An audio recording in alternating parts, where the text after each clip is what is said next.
আসসালামু আলাইকুম রহমতুল্লাহ। কেমন আছেন সবাই? আশা করব আল্লাহর রহমতে সবাই ভালো আছেন।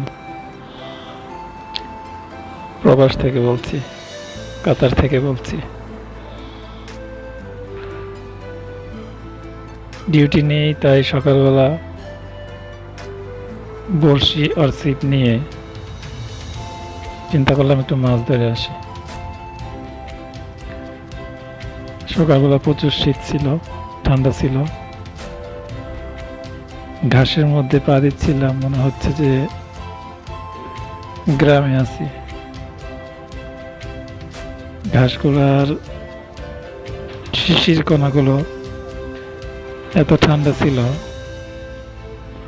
মনে হচ্ছিল যে বরফের মধ্যে পাড়া দিচ্ছি।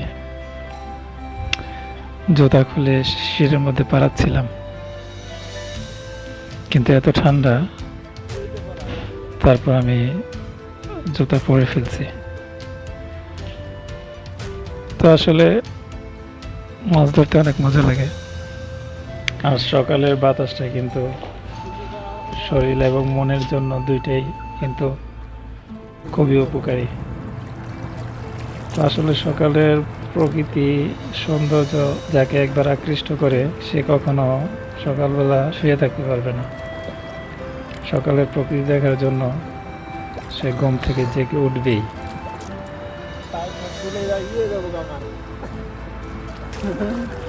চেহারা দুইটা চেহারা এগিয়ে যাবে একদম, মিলে যাবো গা লবণে। ইস